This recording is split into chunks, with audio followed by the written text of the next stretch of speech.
नगीना से सांसद चंद्रशेखर आजाद हमारे साथ बातचीत के लिए मौजूद है। सर, गृह मंत्री ने जो बयान दिया उसको लेकर विपक्षी पार्टियों ने बवाल मचाया हुआ, आप किस तरह से गृह मंत्री के बयान को देख रहे हैं? ऐसा है, गृह मंत्री का जो बयान है उसकी जो भाषा है वो आपत्तिजनक है।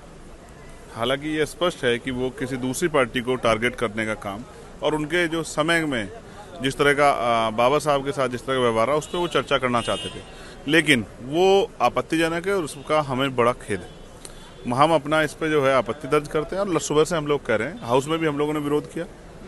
सर, हमने स्पीकर सर के सामने भी बात रखी कि डॉक्टर बाबा साहब अम्बेडकर का जो कद है वो किसी पार्टी किसी पॉलिटिक्स के अंदर नहीं आता। उनका जो योगदान है, चाहे संविधान के रूप में, वंचित वर्गों में जागरूकता पैदा करने के रूप में, ये बहुत बड़ा। आज आप 3-3 महीने पत्रकार यहाँ खड़ी हैं, इसमें डॉक्टर बाबा साहब अम्बेडकर का बहुत बड़ा रोल है, क्योंकि महिलाओं को उस तरह की आज़ादी नहीं थी और हक वंचित समाज को मैं और क्यों कहूँ, मैं अगर एडवोकेट चंद्रशेखर आजाद यहाँ पार्लियामेंट में खड़ा है तो बाबा साहब अम्बेडकर की वजह से खड़ा है।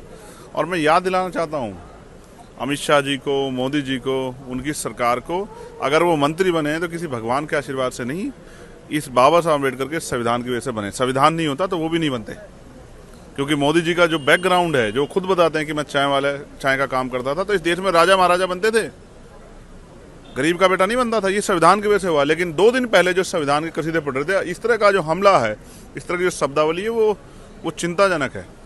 बीजेपी के जवाब गृह मंत्री जी को और उनकी सरकार को देना चाहिए। बीजेपी कह रही है कि गृह मंत्री ने कोई गलत बयान नहीं दिया है, पूरा भाषण सुनना चाहिए विपक्षी पार्टियों को।